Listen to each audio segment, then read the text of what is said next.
Alhamdulillah nahmaduhu wa nasta'inuhu wa nastaghfiruhu wa nu'minu bihi wa natawakkalu alaih. Wa na'udzu billahi min shururi anfusina wa min sayyiati a'malina. May yahdihillahu fala mudilla lahu wa may yudlilhu fala hadiya lahu. Asyhadu an la ilaha illallah wa asyhadu anna Muhammadan abduhu wa rasuluh. Sallallahu alaihi wasallam tabaraka wa salama tasliman kasiran kasira amma ba'd. Bismillahirrahmanirrahim. Wa man ahsanu qawlan mimman da'a ila Allah wa amila salihan wa qala innani minal muslimin.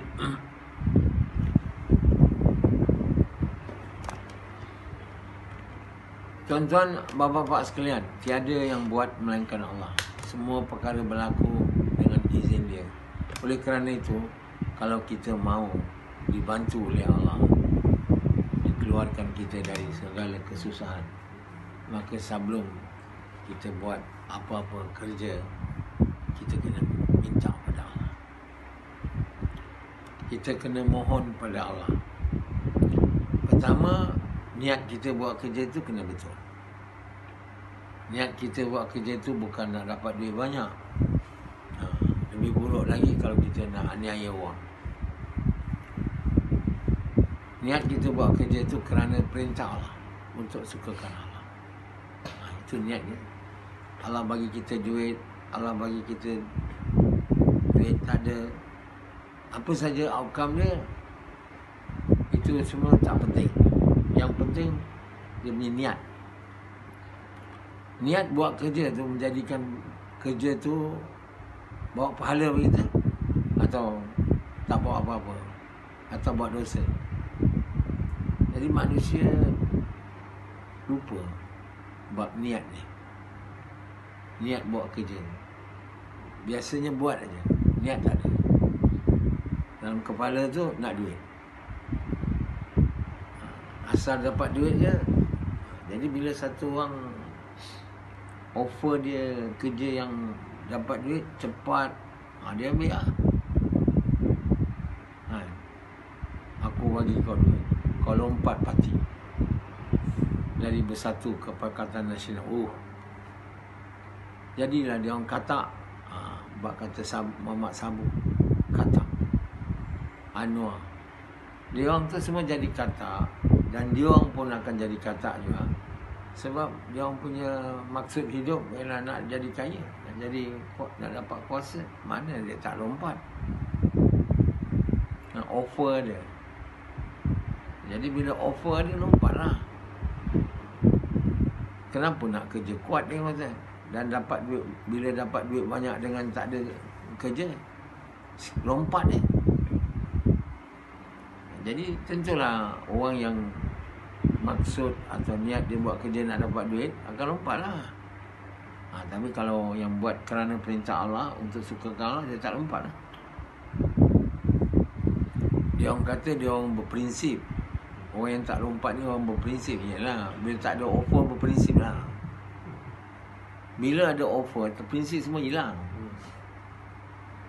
Tak ada siapa nak tahan prinsipnya.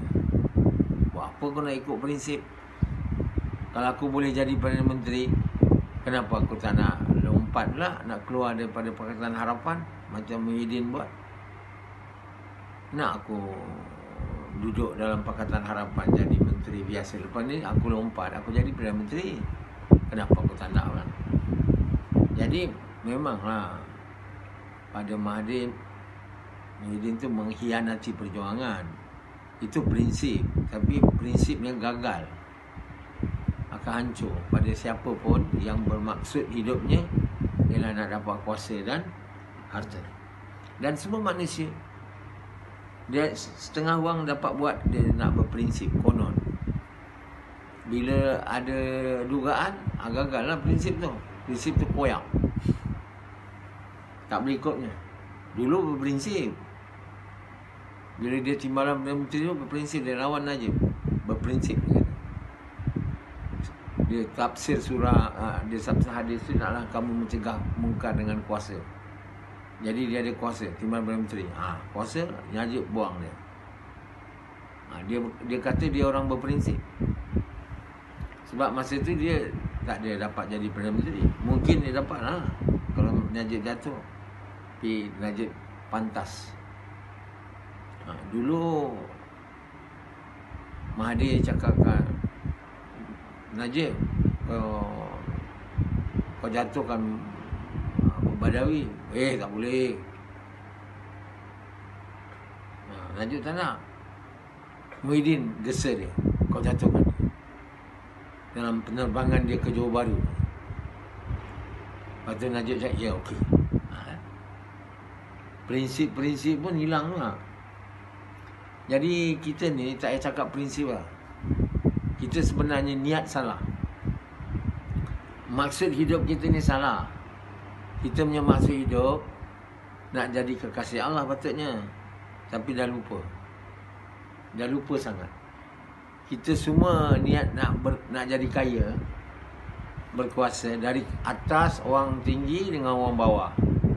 Sampai ke orang bawa taksi Grab tu, macam Pendi ni, itu juga dia punya apa? Maksud hidup. Maksud hidup apa? Nak jadi kaya.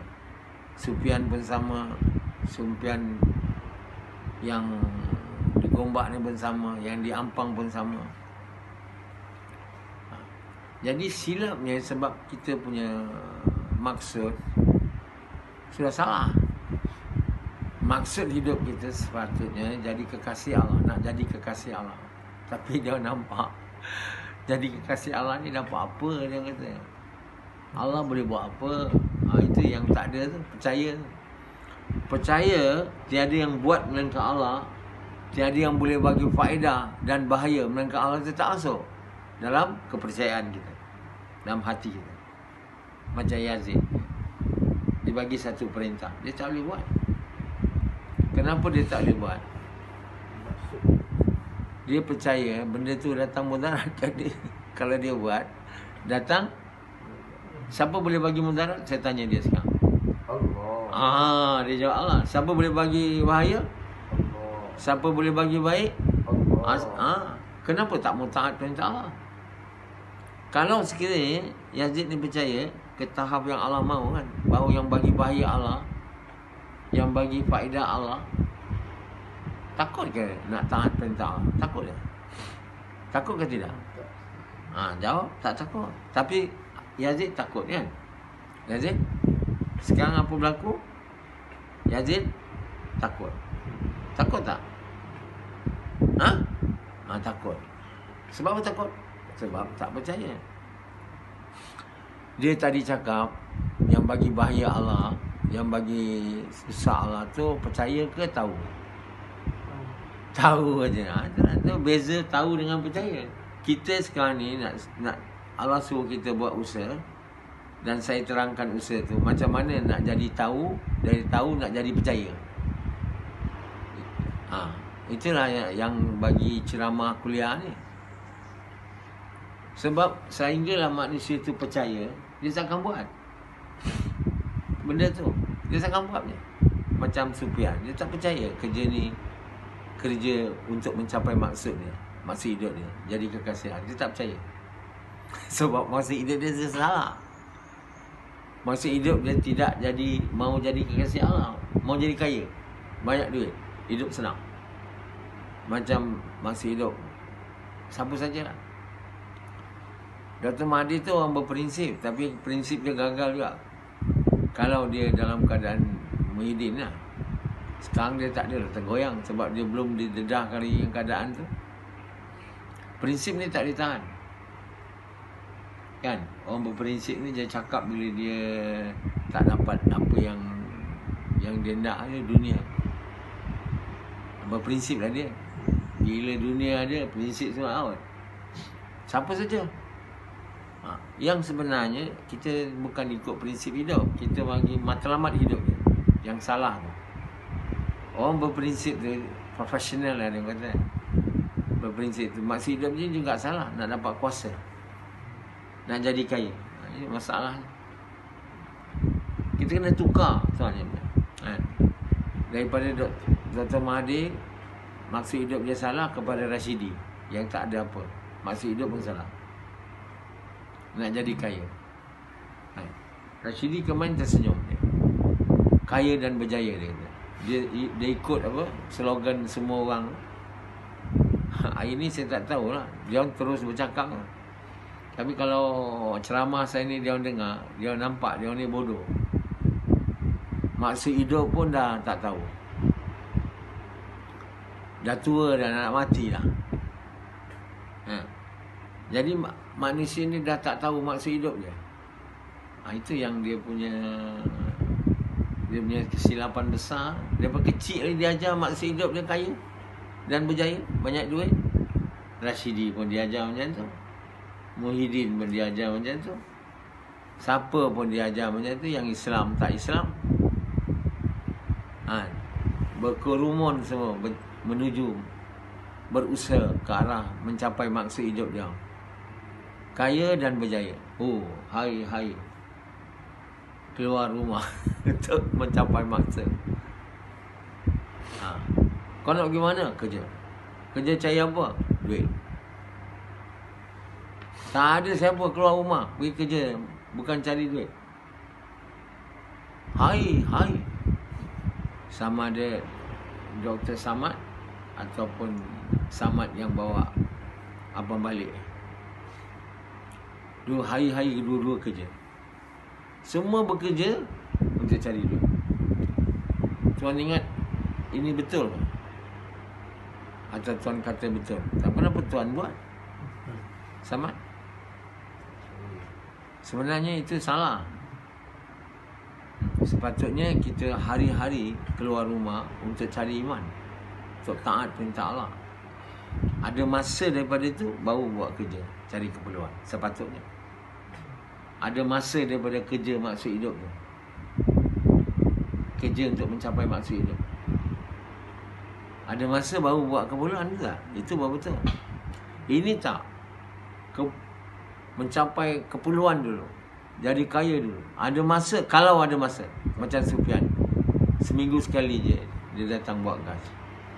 Dia ambil daripada masa untuk cari duit kan, yang merupakan kerja dia utama untuk mencapai maksud dia. Silapnya Sufian ni, dan silap semua orang lah, bukan dia je, maksud salah. Jadi dia ambil masa daripada kerja yang mencapai maksud. Kerja tu bukan maksud. Kerja tu mencapai maksud. Kerja jadi doktor, jadi jurutera, jadi berniaga tu kerja mencapai maksud. Maksud nak jadi kaya dan berjaya. Jadi Sufian ambil daripada masa kerja tu.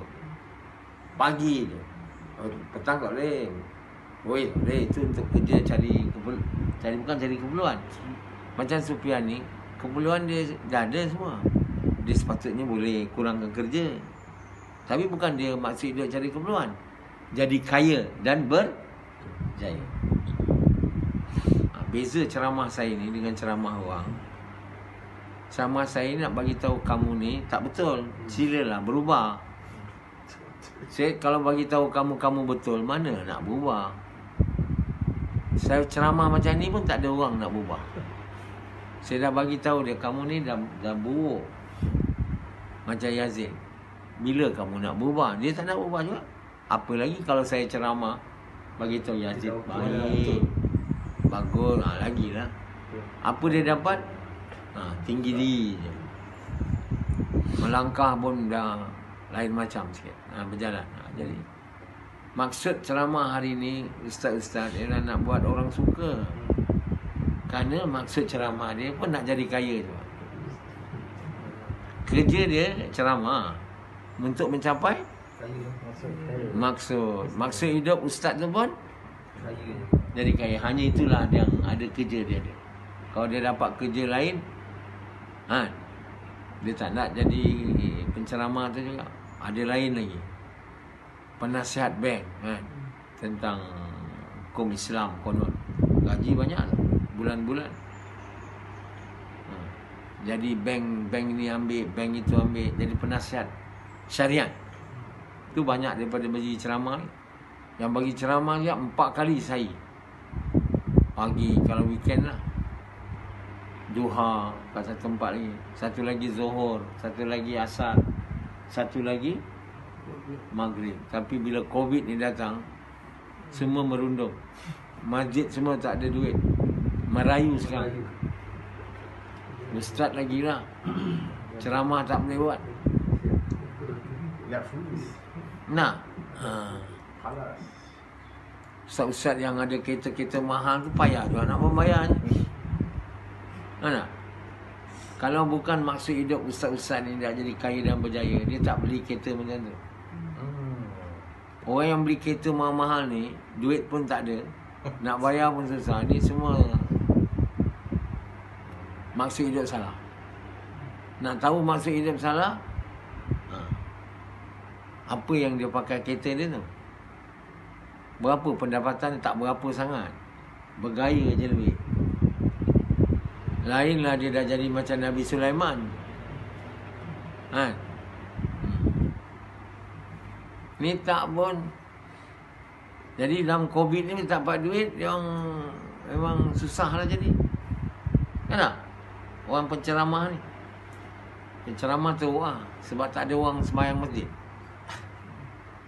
Jadi dia orang cukup marah lah, masjid tutup, itu tutup, bukan marah lah. Mereka rasa susah lah, banyak orang menganggur lah.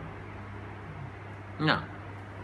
Jadi tapi orang yang takwa, Covid ke, tak tahu Covid ke, Allah akan keluarkan dia daripada setiap kesusahan. Dan Allah bagi dia rezeki dari punca yang dia tak tahu, kata Allah. Wahai orang beriman, tahukah kamu, orang yang bertakwa ni, yang takwa, orang yang takut aku, orang yang capai tahap takwa ni, aku akan keluarkan dia dari segala kesusahan.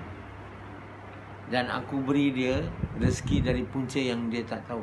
Dia tak tahu. Orang bertakwa ni siapa? Mengucap je ke? Ini cakap bertakwa. Mengucap je tak? Kalimah tu dah masuk dalam kepercayaan dia, dalam hati dia. Ke tahap yang tinggi. Bukan ke tahap yang Allah suka lagi. Lebih daripada itu. Orang takwa ni, orang cinta Allah. Faham? Dia sangat cinta Allah sehingga dia takut nak buat Allah murka, kan? Kita, orang yang kita cinta ni, kita tak mahu buat dia murka, betul tak?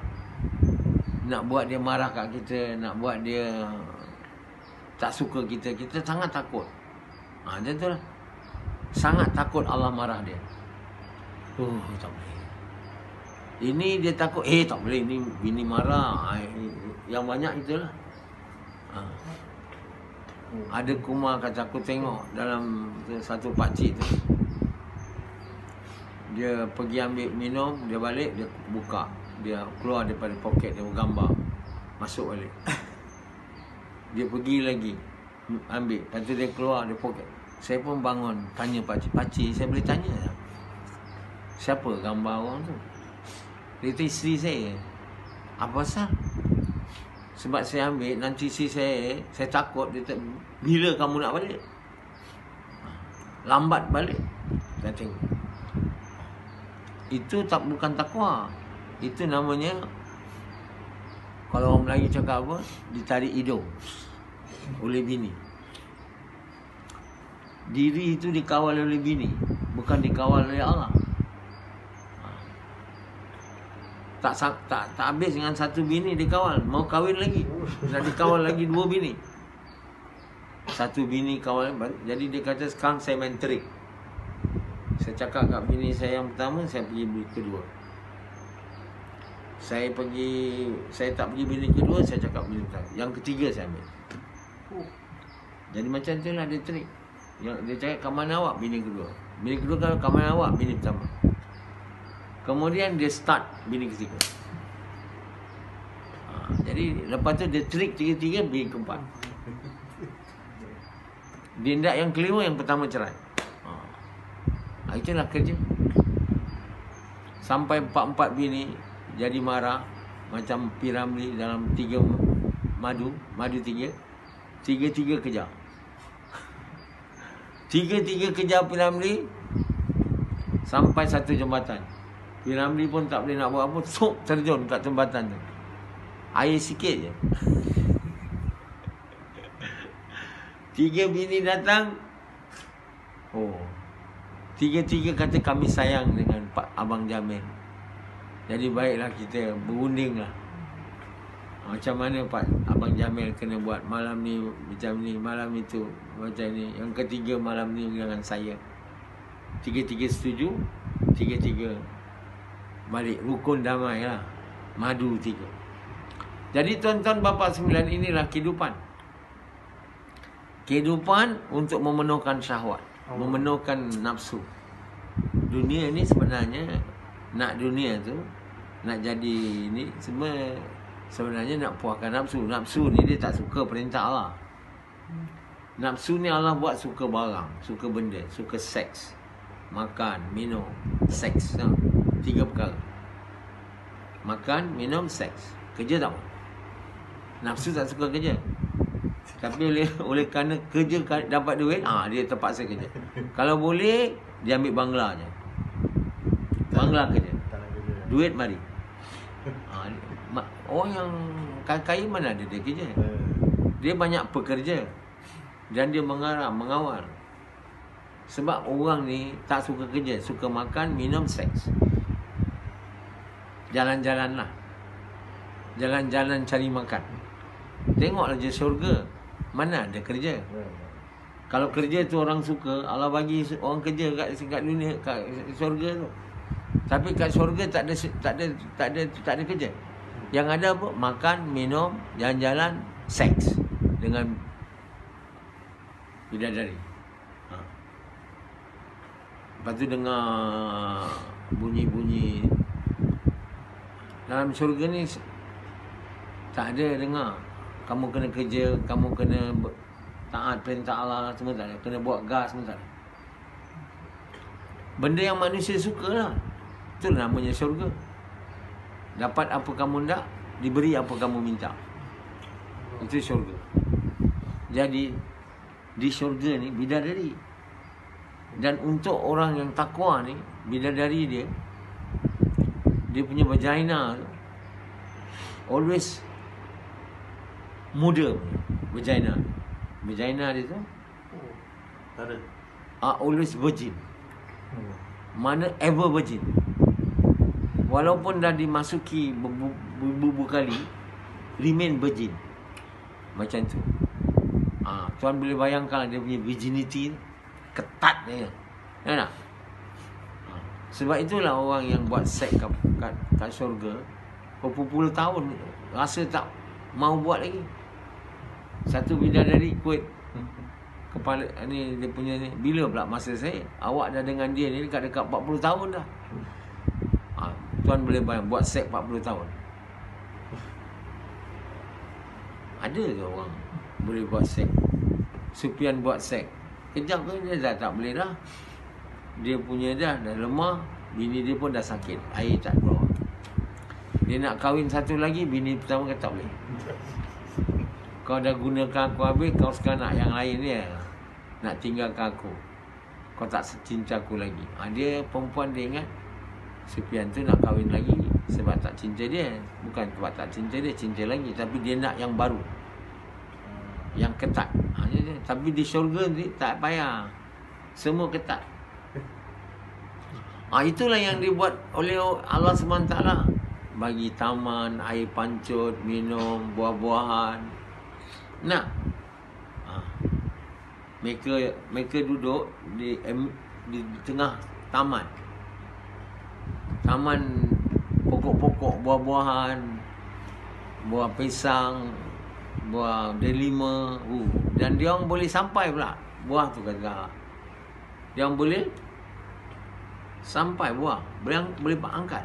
Dan air pancut sana sini, air jernih, minum banyak, bersih. Lepas tu ada bidadari, kata Allah, yang Allah buat sebagai creation yang special. Allah cakap special creation of Allah.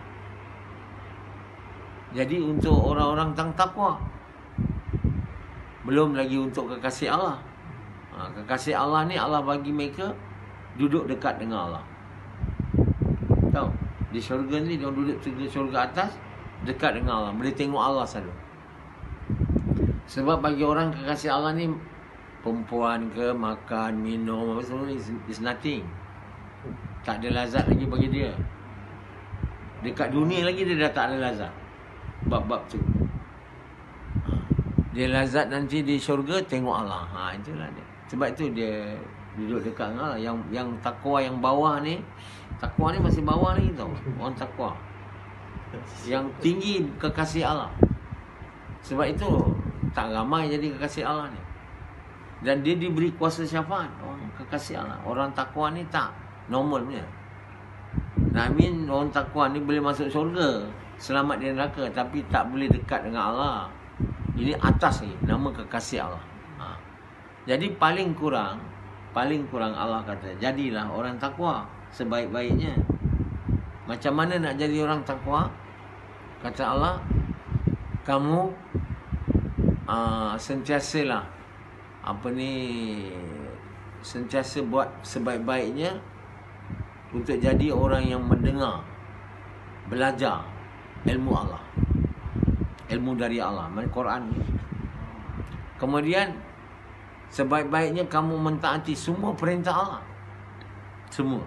Jadi dalam perintah tu, satu perintah orang Islam lupa nak jadi takwa, yang paling besar. Dia kata nak jadi takwa ni nombor satu sembahyang, lepas tu yang lain.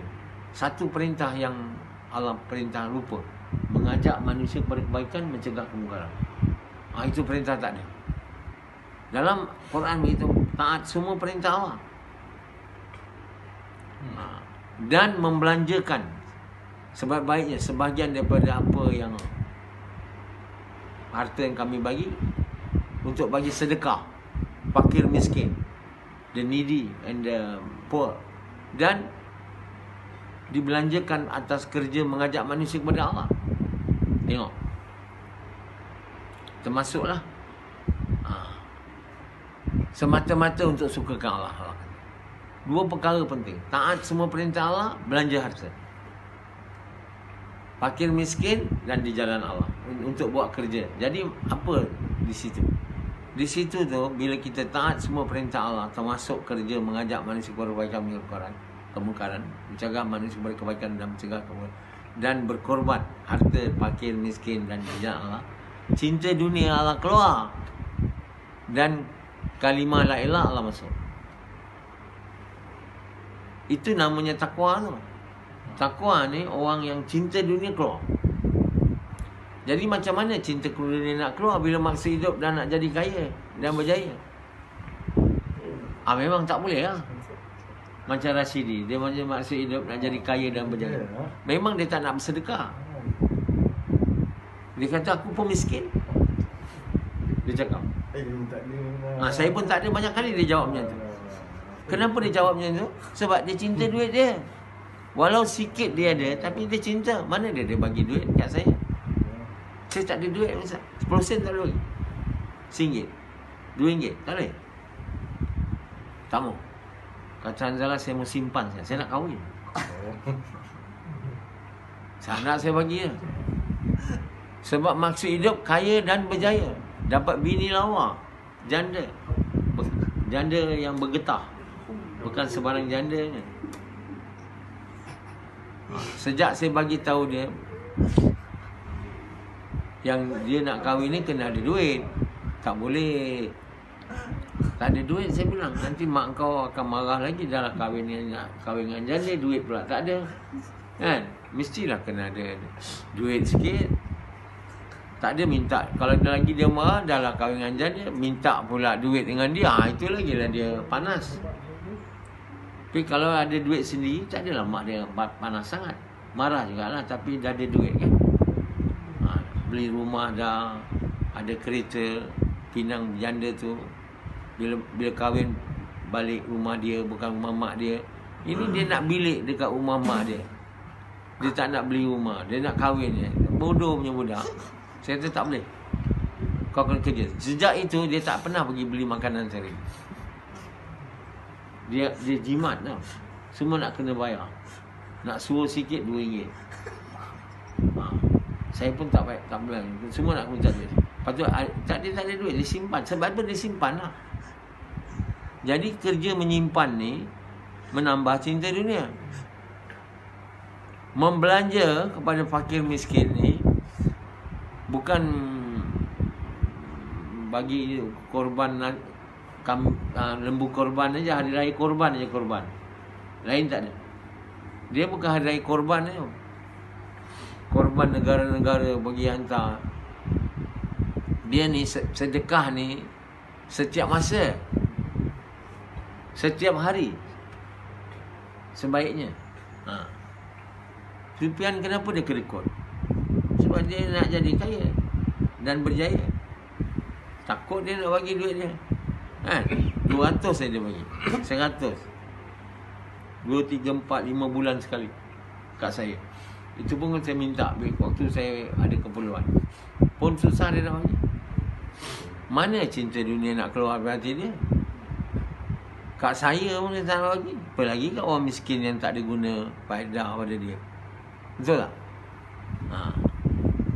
Jadi hari ni kita jadi kedekut.